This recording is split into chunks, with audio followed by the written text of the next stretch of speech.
Saudações, eu sou Jorge Serrão e vai começar agora o Metrocast, aquele programa que vai discutir questões relevantes sobre transporte público no Brasil inteiro, mas focadamente na região metropolitana de Curitiba. Uma das premissas do mundo dos negócios é que não existe almoço grátis. Mas tem gente que ainda acredita nisso. E essa lógica também é uma verdade dentro das discussões sobre transporte urbano e metropolitano no Brasil e até no mundo. É a partir desse raciocínio que o nosso primeiro episódio vai abordar um dos temas mais complexos do transporte público no Brasil. Os subsídios, palavra complicada, subsídios para a operação do sistema e as discussões a respeito da possibilidade da implantação da tarifa zero. Agora se fala muito, né? E vem eleição municipal, esse tema fica quente. De acordo com a Associação Nacional das Empresas de Transporte Urbano, a ANTU, o país tem 63 sistemas municipais e metropolitanos que contam com subsídios. Na maioria dos casos, esses recursos são destinados ao custeio do sistema, à promoção de integrações e de benefícios tarifários e visam também a separar a tarifa de remuneração da tarifa pública. Esse é o conceito que a gente vai explicar bem hoje. Existem ainda cerca de 45 municípios com tarifa zero, ou seja, na qual a população se desloca de ônibus sem pagar. Será que isso é verdade? A população não paga, mas alguém paga. A maioria dessas cidades também é de pequeno porte. E a questão que fica é, esse deslocamento realmente é gratuito? Quem é o responsável por bancar, no fim das contas, esses custos? Para tratarmos desses e outros assuntos, nós vamos receber aqui no nosso programa Alessandro Milani Zen. Vai ser um programa Zen, empresário do transporte metropolitano em Curitiba e presidente da Metrocard. Grande prazer recebê-lo aqui. Esse programa promete, é um assunto tabu. Subsídio, tarifa, transporte. Ninguém gosta de discutir isso com seriedade. Vai ser legal hoje, hein? É isso aí. Bom dia, Serrão. Esse é um tema muito interessante de a gente abordar, né? A questão do subsídio público, né? É um tema que há de interesse de toda a população em saber o que é a palavra subsídio, né? Qual é a diferença das tarifas públicas e tarifas de remuneração. Esse é um assunto que a gente vai tentar ir rapidamente explicar. Muito bem, então vamos logo para as perguntas que o povo quer saber, que interessam demais. Vamos lá. O que é exatamente essa coisa de subsídio, tarifa de remuneração? Como é que funciona isso? O que é o conceito? O conceito é simples. A tarifa de remuneração é a tarifa do contrato. É a tarifa que o empresário, a empresa que participou de uma licitação pública, ela ofereceu o seu preço. E nesse preço é onde compõe todo o custo daquela empresa. O custo fixo, o custo variável, o custo da mão de obra, o custo do óleo diesel, das peças, do próprio veículo, né? Das taxas, impostos e da própria margem de lucro do empresário. Esta é a tarifa de remuneração. Muito bem. Tarifa. Então, a partir dessa explicação sobre diferenciação de tarifa. O que é a tarifa? Como é que entra a questão do subsídio, que é a grande palavra que ninguém entende direito. Tem gente que acha que isso aí... o empresário é que está levando vantagem quando vem o tal subsídio. E não é bem assim, né? Não é bem assim. A tarifa pública é a tarifa que o passageiro paga, que muitas vezes ela não é igual à tarifa de remuneração. Ou seja, a tarifa de remuneração sempre é superior, né? Em muitos casos, a tarifa pública. Esta diferença entre a tarifa de remuneração e a tarifa pública, né? Um exemplo prático, a tarifa de remuneração a R$ 7,00 e uma tarifa pública a R$ 5,00, esta diferença de R$ 2,00 é o subsídio, né? Ou seja, o subsídio é um redutor da tarifa de remuneração para que o passageiro pague uma menor tarifa pública. Uhum. E essa questão que fica sempre no ar, por que o subsídio é maior ou menor? O que influencia na composição desse subsídio e dessas tarifas, né, das duas diferentes tarifas? A tarifa de remuneração é a tarifa de contrato, tarifa de subsídio, novamente, é a tarifa pública, é a tarifa que o passageiro paga, né? O que influencia esse subsídio, né? É a capacidade, né, da população, né, de cada cidade, de cada município, poder pagar uma tarifa pública, maior ou menor. E isso vai influenciar no valor do subsídio, né? Ou seja, uma cidade de pequeno porte, uma cidade de grande porte, elas vão ter necessidades de subsídios maiores em função da tipologia de frota, em função do nível de integração, dos modais, né? Do custo de operação do sistema. Isso que influencia a necessidade maior ou menor de subsídio. E é propriamente o impacto, né, da tarifa pública na renda familiar de uma pessoa, né? Quanto que a tarifa pública está colocando. Isso é uma tarifa, uma situação de análise mesmo do poder público, né? É uma questão social. Social. Né? Não podemos olhar a tarifa pública que ela pagando integralmente a tarifa de remuneração. Então, temos que pensar na tarifa pública de forma social para que ela tenha uma melhor acessibilidade a todas as pessoas que necessitam do transporte público. Porque não tem jeito, no fim das contas, ela tem que cumprir a função social. Esse é o objetivo principal dela, né? Não é remunerar mais nenhum nem outro. Perfeito. Mas por que não ocorre esse debate? Eu sempre fiquei... A pergunta que eu fico intrigado. Por que a gente nunca tem um debate sério sobre essa composição das tarifas? Porque a tarifa a gente tem lá, um número final. Tá, mas o que determinou para a prefeitura, para o poder público, dizer que é R$5, por exemplo? E o que faz o empresário determinar que a tarifa para ele é R$7? Como é que é essa composição? A tarifa de remuneração, ela é uma tarifa técnica, né? Ela é baseada em premissas técnicas. Quantos quilômetros por litro roda um ônibus? Quantos quilômetros esse ônibus vai rodar para fazer a determinada linha estipulada pelo poder público? Quantas pessoas, né, são necessárias de acordo com a legislação trabalhista? Então, a tarifa de remuneração, ela é técnica, ela é fácil de ser aferida, né? Ela é controlada pelo poder público, né? É uma tarifa que você consegue estimar ela, né, exatamente com todas as premissas técnicas. Real. Tecnicamente. Isso. Tecnicamente. A pública, ela é uma diversidade de situações, né? É a própria capacidade do poder público de aumentar o subsídio ou não, né? Se o poder público ele tem uma sobra orçamentária, ele pode aumentar o nível de subsídio ou reduzi-la, né? Depende da condição do município. Então, a questão da tarifa pública, como que se determina ela, muitas vezes ela é socialmente mesmo, né? Às vezes a capacidade que aqueles moradores daquela cidade têm condição de pagá-la, né? E às vezes nem sempre como é que eu posso lhe dizer, é justo a pessoa pagar aquele valor de R$5. Né? Sim, porque entram debates que variam, né?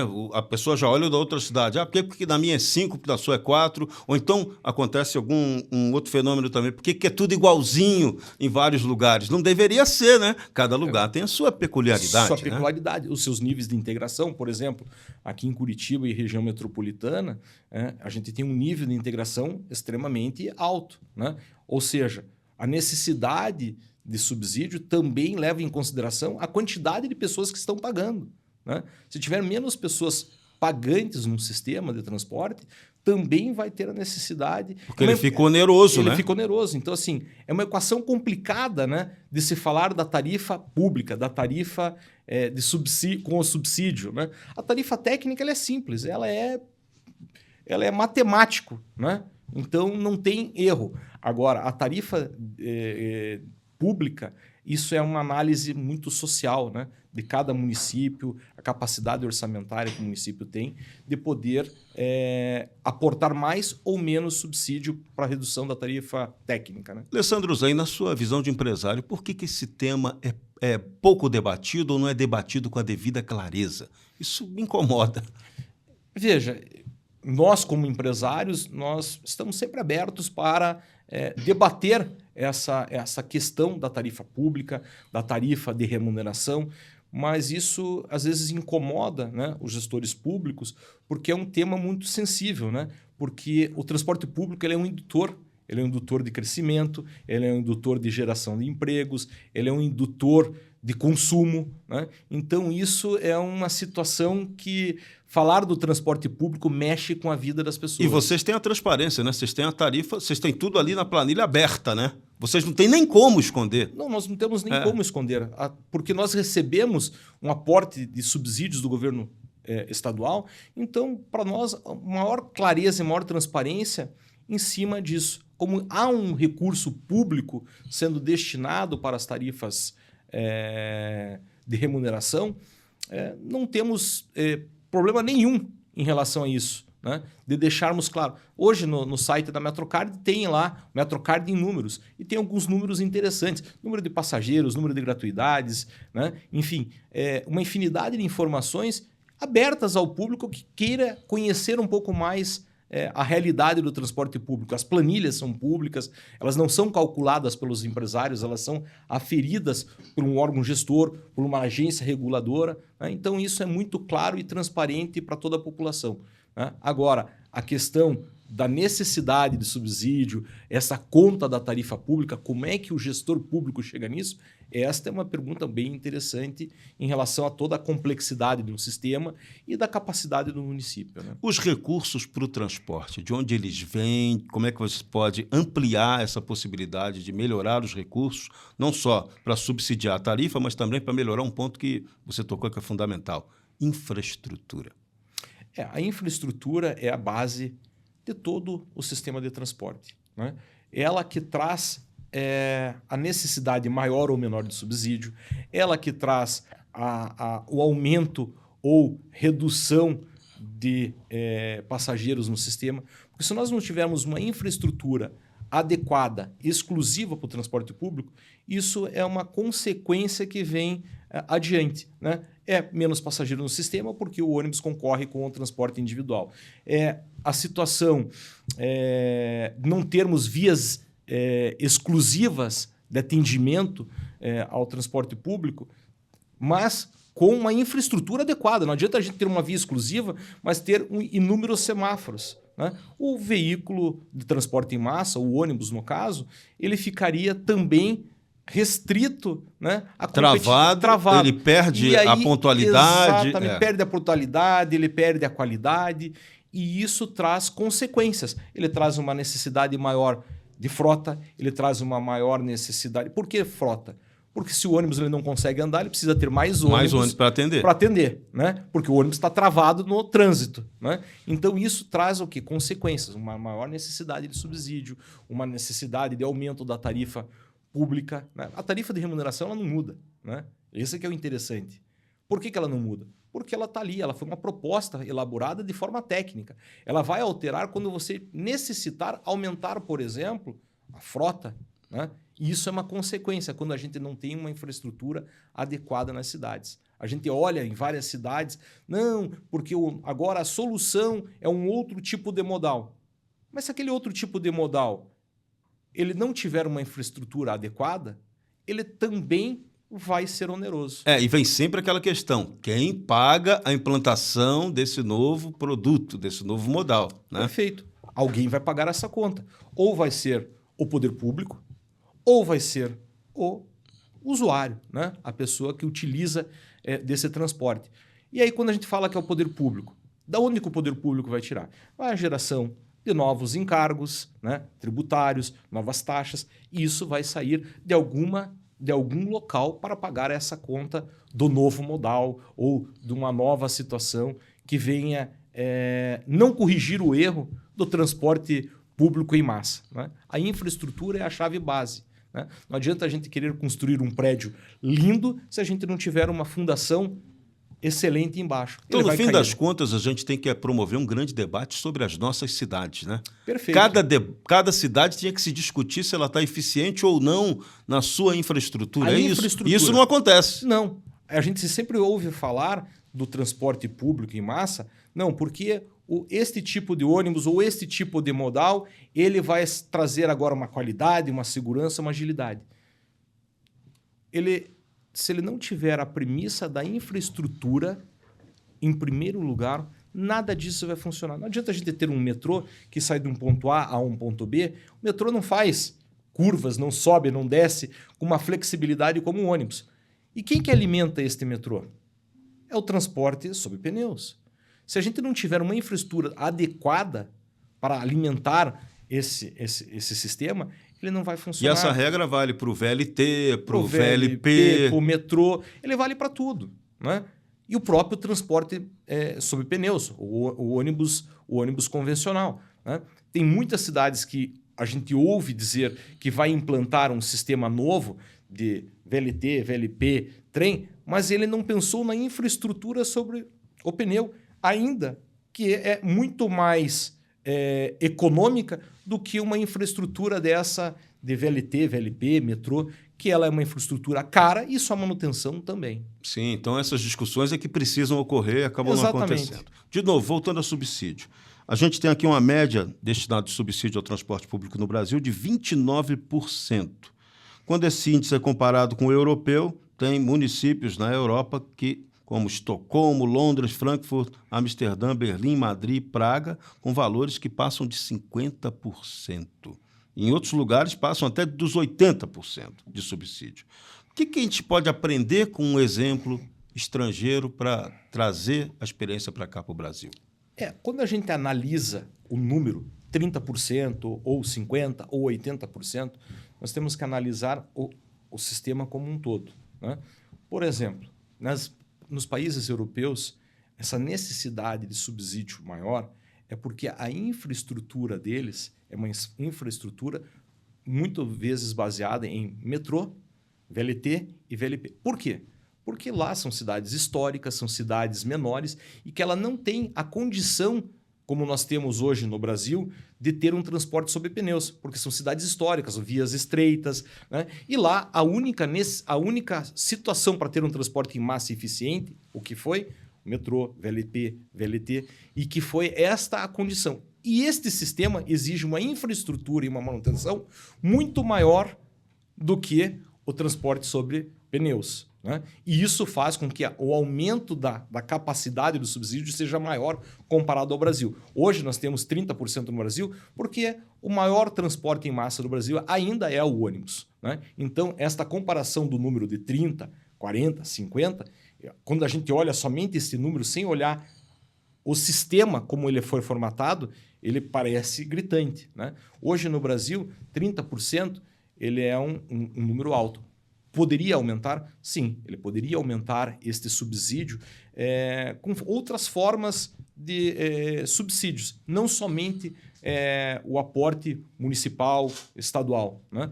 Por exemplo, um aporte federal para as gratuidades dos idosos, né? Foi feito agora, no final aí do período pandêmico, né? O Senado, a Câmara dos Deputados aprovou um recurso, né, orçamentário para destinar a gratuidade dos idosos, né? Isso não deveria... Isso tem impacto social importante e grande, né? Que pessoas acima de 65 anos hoje não pagam o transporte público. Mas muitas pessoas acima de 65 anos estão hoje na sua atividade produtiva, né? Estão gerando renda, estão gerando trabalhos, enfim. Então, essa situação deveria ser colocada ainda à prova, né, do próprio poder público federal de pagar parte do subsídio em relação à gratuidade dos idosos, né? Outras formas de subsídio que nós poderíamos ter são, por exemplo, os estacionamentos rotativos, né? Poderiam ser aportes de subsídios, parte de marketing em ônibus, né, que não pagam a conta sozinha, né? É uma cadeia. Mas tudo né? é um somatório. É um somatório, né? Radares, né? Multas de trânsito, né? Tudo isso vem colaborar para o aumento do subsídio público, não somente uma verba do orçamento municipal, né? Essas outras verbas que nós temos ser destinadas, né? Como, por exemplo, a gente tem em muitas cidades a taxa do lixo que vem na cobrança do IPTU. Sim. Né? Então, a mesma coisa poderia ser. Seria interessante a criação de um fundo específico para o transporte público? Ou isso seria mais uma burocratice que poderia complicar o jogo? Veja, no nosso país, onde existem várias formas de interpretação de leis, né, eu acho que a criação do fundo, se fosse ter uma regra técnica, eu acho que seria também uma forma, mas não onerando mais o contribuinte. Sim. Né? É a gente distribuindo toda essa... Para juntar o que você listou, Exatamente. essa forma criativa de criar, gerar novos recursos. Novos recursos. Não é onerar mais o contribuinte. Né? É a gente fazer uma reforma mesmo administrativa, uma reforma tributária no Brasil, para que faça o destino correto e melhor desses recursos para quem realmente precisa. Porque hoje cidades que não têm subsídio, é a pessoa que mais usa o ônibus que subsidia o que mais usa o ônibus. É o contrário, né? É o contrário. A gente está colocando assim, pessoas menos favorecidas subsidiando pessoas menos favorecidas. Né? Então, nós precisávamos ter uma composição melhor dessa conta do subsídio por parte do poder público. Né? Ainda nesse raciocínio, de que forma que o subsídio poderia ser melhor utilizado ou de que forma que você pode empregá-lo melhor na melhoria do sistema integrado de transporte? Veja, o subsídio ele já vem para fazer uma redução da tarifa pública. Né? Essa é a primeira função dele. Essa é a primeira função dele. Né? O que ele melhoraria? Eu acho que, primeiro, é aquilo que a gente falou. Nós temos que melhorar a infraestrutura. Porque quando a gente tem um maior aporte de subsídio com uma infraestrutura adequada, aí nós vamos ter uma avalanche de situações de melhorias. É um melhor ônibus, é uma melhor qualidade, é uma pontualidade, é a questão da segurança, é a rapidez, é a fluidez. Então, assim, não é simplesmente a palavra subsídio que vai resolver o problema do transporte público. A gente está lá numa premissa inicial, né? Que a gente implanta um sistema e às vezes a gente não planeja. Né? A gente não tem um planejamento. Sim, esse é o grande drama do Brasil. Esse é o drama do Brasil. Né? E quando eu falo, nós também, empresários, nos incluímos nessa pauta. Não é só uma responsabilidade do poder público de planejamento, mas sim dos empresários de contribuírem também com o poder público e o poder público ter o discernimento de escutar e ouvir aquele que executa o serviço. Exatamente. De qual é o melhor planejamento. Que muitas vezes não são ouvidos quem executa o serviço, qual é a melhor situação do planejamento para aquele serviço execute de forma eficaz. Né? E entender, né? A gente aqui no Brasil adora adotar os modelos soviéticos. O modelo que vale para Curitiba eu vou copiar para São Paulo, vou botar em Niterói. Não, são realidades diferentes. São realidades diferentes. Então, cada localidade tem que discutir o seu modelo, o seu modal de transporte e infraestrutura, Perfeito. Né? A infraestrutura, é a base dele. Porque assim, as cidades têm tipologias diferentes. Tem cidades que não têm uma estrutura para você fazer corredores exclusivos. Sim. Né? Então, cada cidade tem a sua peculiaridade. Né? Mas tem, na sua grande maioria, Curitiba, por exemplo, ele se torna referência, porque hoje no Brasil nós temos várias metrópoles que têm capacidade de construir algo muito igual a Curitiba, Todo mundo copiou esse modelo Lerner, que é muito bom. Ele é muito bom, né? Mas a gente precisa aperfeiçoá-lo. Né? Não adianta eu ter um corredor hoje de transporte, mas eu ter várias vias que o interrompam. Né? Então, não ter um viaduto, não ter uma ponte. Né? Então, isso tudo influencia no planejamento e na infraestrutura do transporte. Bom, então esse é o ponto fundamental. Outra coisa, em relação a recursos, subsídio, como é que você pode melhorar a utilização do subsídio, não só para melhorar a tarifa, para baixar compensar o custo entre as tarifas, mas para atender efetivamente a população. É meio que um enigma, né? Porque o que me chamou a atenção ainda agora, o que me deixou para a gente ser um pouco advogado do diabo, né, nessa história também. Tem críticos vorazes dos subsídios, os que se definem liberais. Não pode haver subsídio. Não, o subsídio tem que ser tão demonizado assim? Não. Qual é o critério saudável para o subsídio? O critério saudável do subsídio é a clareza, a transparência da aplicação dele. Né? E a demonstração que este subsídio é para reduzir a tarifa social, a tarifa pública. Ele não é um recurso que vai para o empresário, que vai para a empresa. Não, ele vai para pagar aquele custo que, se ele não existisse, ele teria uma tarifa de R$7. E quem que ia usar um transporte público com uma tarifa de R$7? Não dá, não consegue. Não consegue. Não tem poder aquisitivo para isso. Não tem poder aquisitivo para isso. Então, quanto maior o subsídio, menor é essa tarifa pública. Né? Então, assim, a composição, né? Qual é o valor desse subsídio, é aquilo que eu falei há pouco.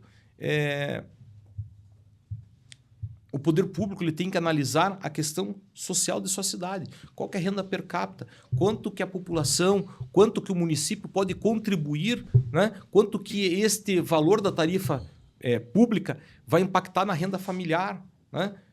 Na renda social. Isso é o mundo real. Esse é o mundo real. Que tem que ser avaliado. Exatamente. Né? Não tem uma fórmula mágica para o valor do subsídio público. Né? Ele tem que ser analisado uma infinidade de situações. Porque se o sistema tem uma tarifa de remuneração baixa, né? Porque é um sistema mais simples, não é um sistema que tem um nível de integração tão alto, um tipo de modal com um custo mais de manutenção menor, também isso influencia na conta do subsídio. Né? Quanto maior uma cidade, né? Quanto maior o tipo de modal, né? Por exemplo, São Paulo. São Paulo tem inúmeros metrôs, né? Tem uma situação no trânsito muito caótica. Então, a necessidade de subsídio, cada vez mais ela tende o quê? A aumentar. Se a gente não tiver uma infraestrutura, não tiver uma situação da tipologia do modal, porque a gente acha que o modal VLT, VLP, metrô, isto ou aquilo, ele vai trazer a solução para o transporte. Não, em médio e curto prazo, ele vai trazer sempre uma necessidade maior de subsídio, sempre. Porque ele não está dando uma prioridade para o transporte público em massa e sua capilaridade, a sua fluidez em relação ao transporte individual. Porque o resultado final que conta é isso, né? O transporte está entregando, está cumprindo o seu papel, você chega na hora pegando aquele determinado modal, né? Exatamente, e aí a gente fica ouvindo, né? O subsídio em São Paulo, por exemplo, que é um subsídio expressivo, alto. Mas como está o transporte público? Ele não está concorrendo junto com o individual? Ele não está lá no encongestionamento, no engarrafamento? E isso traz a consequência da necessidade cada vez maior do subsídio. Se ele tiver uma prioridade do transporte público em massa, se ele tiver vias exclusivas, se ele tiver capilaridade, se ele tiver conforto, segurança, agilidade, pontualidade, ele vai fazer com que essa conta caia também da necessidade do subsídio. Bom, hoje 63 sistemas de transporte que atendem a 163 municípios estão recebendo algum tipo de subsídio. As fontes dessas receitas normalmente são os orçamentos municipais ou estaduais. Você acredita que possam ter outras alternativas para captar? A gente já falou disso ainda agora, mas tem algum lugar aí experimentando novidades para arranjar o recurso? Porque recurso tem, mas às vezes ele é escasso, né? Perfeito. Essas cidades aí, eu tenho até um trabalho interessante no site da NTU, né, de um levantamento que eles fizeram. Tem lá, se não me engano, as 25 maiores cidades, né, que hoje têm a tarifa zero, o valor desse subsídio é integralizado pelo poder municipal, do seu orçamento municipal. Né? Isso varia de cidades de maior ou menor orçamento anual, variam de 0,3% até 3% do orçamento das cidades, né, em cima da tarifa zero. Né?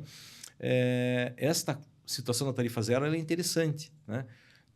Todo mundo vai ter que pagar. Não existe um almoço grátis, como a gente falou no começo. Não existe. Então, assim, quem que vai pagar essa conta? Totalmente o município, mas o município ele tem sobra de orçamento para isso? Ou ele vai criar uma nova taxa, ou ele vai criar... A gente viu em algumas cidades, se eu não me engano, Paranaguá tentou criar um fundo, uma taxação das empresas por base dos números de funcionários registrados. Então, todas as empresas pagariam uma taxa. Mas, se eu não me engano,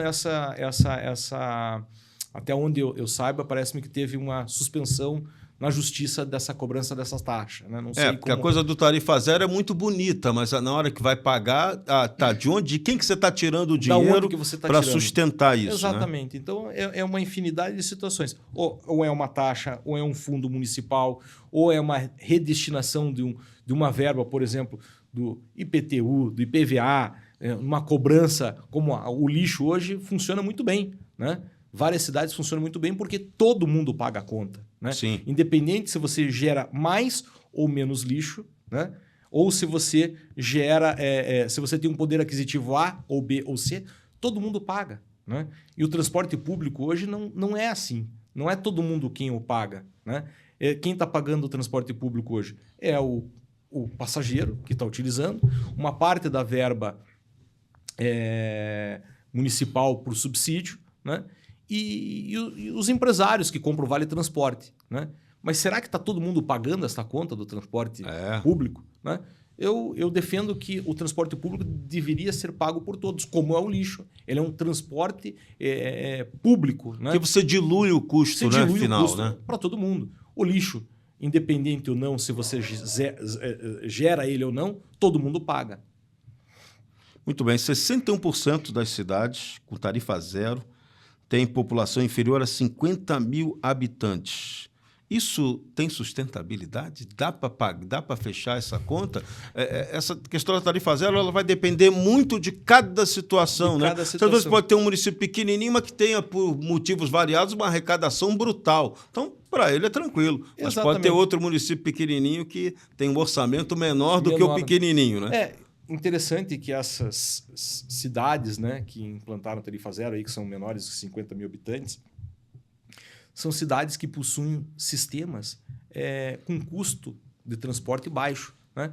Uma cidade aí para 50 mil habitantes, você tem aí uma capacidade de 10 a 12 veículos. Né? Então, assim, o custo total desta operação ele não é um custo tão alto que impacte no orçamento do município. Então, assim, é mais fácil para uma cidade com baixa população implantar a tarifa zero do que uma grande metrópole, né? Que tem uma infraestrutura, né?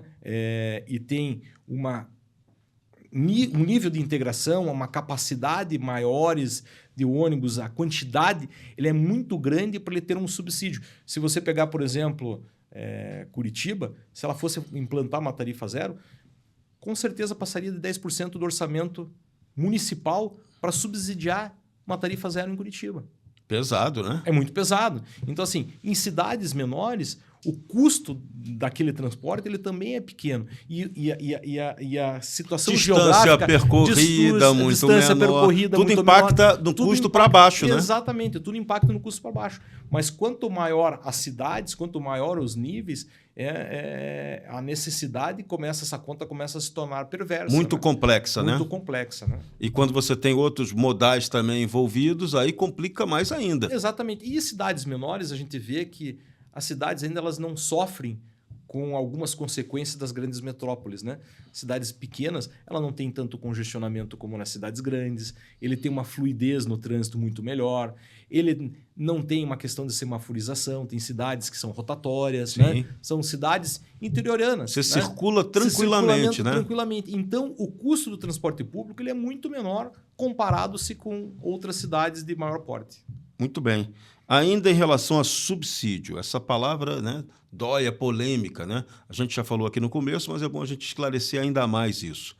Sempre se joga que o subsídio está indo para o empresário. Você já explicou que, na verdade, ele é para compensar o custo entre as diferentes tarifas, entre a tarifa técnica e a tarifa que é estabelecida pelo poder público. Mas todo mundo acha que esse subsídio vai para o empresário. Por que isso aconteceu? Por que esse debate não ficou o debate correto ou o entendimento não ficou o entendimento verdadeiro? Tenta explicar essa história. Veja. Preconceito... houve o país da corrupção, né? Não sabe discutir as coisas sérias, é isso? Eu acho que é muito por esse caminho, né? É o lado que o pessoal acha que existe corrupção, é o lado sempre da insegurança, né? Que aquele dinheiro público está indo para uma empresa, está indo para alguma situação. Como se fosse um pecado. Como se fosse um pecado, né? Ou seja, o subsídio... ele não tem uma situação... quando foi criado lá atrás, foi criado meio na surdina, um negócio muito oculto, né? Então, assim, eu vejo que ele tem que ter maior transparência, ele tem que ser divulgado, ele tem que ser colocado, falar, olha, explicado para a população. E aí, muitas vezes, né, como a gente tem a polarização da política hoje no país, né? Não, se foi implantado pelo partido A ou pelo partido B, sempre há uma demagogia em relação à necessidade daquele subsídio. Ah, não, foi colocado aqui porque foi destinado parte desse recurso para isto ou aquilo. Não, isso não é uma verdade, né? Hoje os tribunais de contas estão em cima disso, mas acho que precisa de maior transparência dos gestores públicos, mostrando a conta do transporte público, quanto custa a tarifa de remuneração, quanto custa a tarifa pública. Né? Como é que se chegou à conclusão sobre aquela tarifa pública? Exatamente. Esse daí, para mim, é o grande mistério. A gente nunca sabe, né? Exatamente. Quanto é que chegou? Por que a tarifa pública é 5 e não é 6? Para você diminuir a necessidade de subsídio. Sim. Né? Isso é uma questão social que deve ser explicada pelos gestores públicos. Né? Como é que você chegou na tarifa que ela tem que ser 3, ou 5, ou 4? A tarifa técnica ela está lá, ela é matemática. Né? A social é uma infinidade de situações, como ele disse. Né? É a questão da análise da renda, é a análise da própria capacidade do município aumentar ou não o aporte de subsídio. Né? Muitas vezes o poder público ele olha assim, eu não tenho uma capacidade de colocar X milhões em subsídio, né? Então eu vou aumentar a tarifa pública, então o passageiro vai pagar esta conta. Né? Mas a hora que ele coloca isso, também tem uma conta inversa. Aí pode ser que caia o número de passageiros. Sim. Porque o passageiro ele começa... Hoje todo mundo tem um aplicativo na mão, tem um celular. Ele começa a olhar, ele começa a comparar. Peraí, mas se eu for com um aplicativo de transporte ou eu for com transporte público, qual que é o mais barato? Também tem que ser levado em consideração pelo poder público, na hora de elaborar a tarifa pública, essa comparação. Porque aí o que acontece? Se fica mais caro o transporte público numa distância maior, para onde é que ele vai? Para o transporte individual. E aí acaba acontecendo o quê? Os congestionamentos nas cidades, aí vem a questão da desmobilidade, porque ninguém se move. Aí ninguém se move. E aí vem a questão toda aquela da necessidade maior de subsídio, porque precisa botar mais ônibus, porque o ônibus está no meio do engarrafamento. Então ele é uma situação cíclica. O cachorro fica correndo atrás do rabo. É isso aí. Então, assim, o subsídio ele é necessário, ele é importante, mas ele tem que saber qual é a conta, até mesmo para chegar à comparação com um modal, um aplicativo. E todo mundo, como cidadão, tem que cobrar mais transparência sobre isso, né? Sobre esses valores. Exatamente. Porque a gente sempre vê caixas pretas, ninguém explica como é que isso funciona, qual é o valor real desse subsídio. Né? Se ele está certo ou está errado, certo, se podia ser mais ou menos. Ou mais ou menos. Ou seja, a tarifa de remuneração ela é clara, é uma tarifa de contrato, ela está lá, ela passou por um processo licitatório. Passou. Né? Então está lá, demonstra qual é a tarifa. Esta é a tarifa que tem que ser paga para o operador que foi lá, fez uma proposta, tem aquele custo também é aferido pelas agências reguladoras, pelo órgão gestor, as empresas que participam de licitações públicas, elas têm a obrigatoriedade de entregar os seus balanços contábeis, né? Mostrar os seus números que ela propôs a receber, né? Lá na sua licitação. Está aqui, é claro. Aí daqui para cá, que é aí que mexe com a parte da tarifa pública, que mexe na questão do subsídio público, esta é uma conta que os gestores públicos também têm que demonstrar de forma mais clara. Né? Mas muitas vezes esta conta aqui ela não é mostrada porque ela às vezes não é interessante em função de que, eu preciso botar um novo modal. É o que vai me trazer uma marca, vai me deixar um registro que eu implantei. Mas espera aí, você implantou, mas e como é que fica isso ao longo dos anos? Né? Talvez aquela pessoa foi prefeito uma vez na vida, ela implantou, deixou aquela marca, só que aquela marca ela vai trazer uma consequência positiva ou negativa. Dependendo... Vamos botar o metrô em Sucupira. Não vai, né? Exatamente. E aí, quem que vai pagar essa conta? Ok, ficou lá registrado. Em quantos anos vai custar o metrô de Sucupira para Odorico Paraguaçu pagar? Né? É exatamente isso. Né? Então, assim...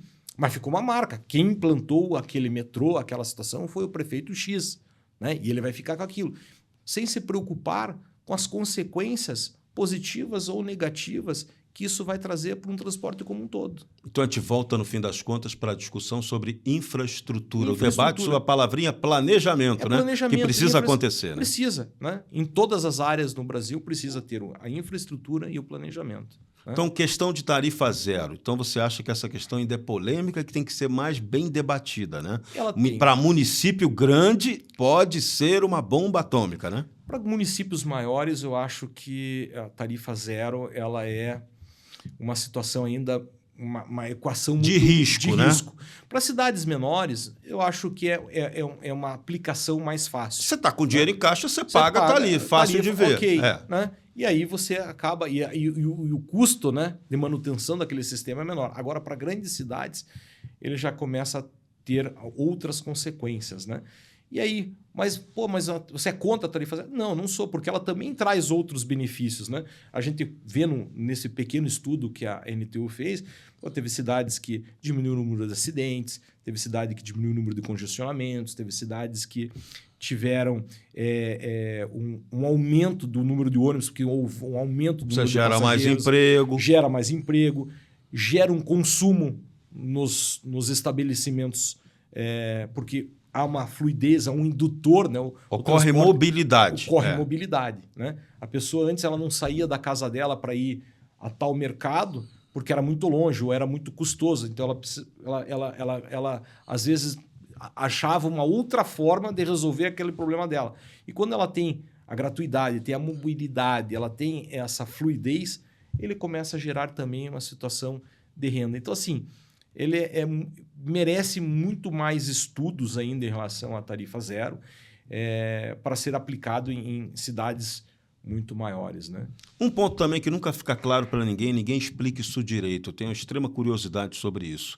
Remuneração. Como é que vocês, empresários, recebem esse dinheiro do poder público? Tem um modelo, tem um padrão, tem o Caixa, por exemplo, a arrecadação do valor de transporte, a tarifa que eu pago lá no ônibus, no trem, no metrô, aquilo, para onde vai esse dinheiro? Ele fica centralizado, depois ele é redistribuído, cada lugar tem um modelo. Como é que é isso? Tenta explicar isso para a gente, que as pessoas não entendem isso. Veja, cada cidade tem uma forma, né? Tem cidades que recebem por quilômetro rodado, tem cidades que recebem somente pelo pagamento do passageiro e não há subsídio nenhum. Né? Tem cidades que têm o passageiro e subsídio. Então, assim, é uma infinidade de situações. Eu posso dizer hoje, por exemplo, dentro da região metropolitana de Curitiba. Né? A região metropolitana de Curitiba existe uma associação, que é a Associação Metrocard, onde os empresários, as empresas adquirem o Vale Transporte e cidadãos comuns também compram o Vale Transporte. Este recurso ele cai dentro de uma conta corrente única e este valor é dividido entre todas as empresas operadoras pelo custo quilômetro que cada empresa realizou durante o mês. A falta deste recurso, que também é acompanhado, toda esta dinâmica é acompanhada pelo poder público estadual, a diferença entre a tarifa pública e a tarifa de remuneração, que é homologada anualmente pelo governo do estado do Paraná, é o subsídio. E esse subsídio é pago diretamente a cada empresa operadora pela diferença não recebida entre a tarifa de remuneração e a tarifa pública. Né? Tem outras cidades que o dinheiro por exemplo, Curitiba, que é um pouquinho diferente, todo recurso vai para o órgão gestor municipal. E esse órgão gestor municipal faz o pagamento às empresas operadoras por uma tarifa técnica por passageiro. Diferente... E olha, critério bem mesmo, diferente no mesmo espaço. Uma é um custo quilômetro e a outra é uma tarifa técnica por passageiro transportado. Né? Então, são dinâmicas diferentes. Né? E nenhuma é melhor que a outra, talvez, né? São só critérios diferentes. São critérios diferentes. Né? Hoje, num período pós-pandêmico, eu acho que o melhor, né, essa é uma opinião pessoal minha, que o custo quilômetro é o mais adequado. Né? Porque o risco da demanda não fica única e exclusivamente com o transportador, com a empresa operadora. Né? Porque ela não tem o gerenciamento da infraestrutura.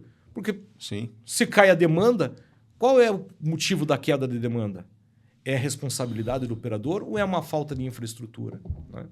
Sim, essa questão é o ponto crucial, né? Então, existe toda uma transparência em relação a isso, né? Sobre esses pagamentos, isso é um dado aberto que o público pode até acessar. Hoje, no estado do Paraná, ele é uma situação totalmente aberta. Tem no site do governo do estado do Paraná e na própria no próprio site da agência reguladora e na própria página da Metrocard em números existe toda essa composição de quanto custa a mão de obra, de quanto custa o ônibus, qual é a tarifa de remuneração do empresário. Né? Isso é aberto e transparente. Legal. Sua saideira, Alessandro, para o nosso Metrocast de hoje. Veja, primeiro agradecer a sua colaboração de estar aqui conosco, né? E dizer que esse ponto do subsídio e da questão da tarifa zero, ele merece um amplo debate com a sociedade e uma transparência e clareza nestas relações, né? O que é a tarifa de remuneração, que é questão técnica, e é a tarifa pública e o subsídio. Isso acho que tem que ser deixado muito claro para toda a população. Nada de demonizar o subsídio. Nada de demonizar o subsídio. Esse recurso ele é para a redução da tarifa pública. O subsídio não é para o empresário, é para uma redução da tarifa pública que hoje é paga pelos empresários e pelo passageiro comum. Então, tudo ficando explicado bem claro, facilita a vida, né? Facilita a vida. Acho que quem não deve, não teme, né? Com certeza. Muito bem. Então, esse foi o nosso primeiro Metrocast, que tratou da importância do subsídio na tarifa de transporte coletivo do Brasil. Participou com a gente Alessandro Milani Zen, presidente da Metrocard. Até a próxima. Até a Nosso próxima. programa vai trazer boas polêmicas para você. Divirtam-se.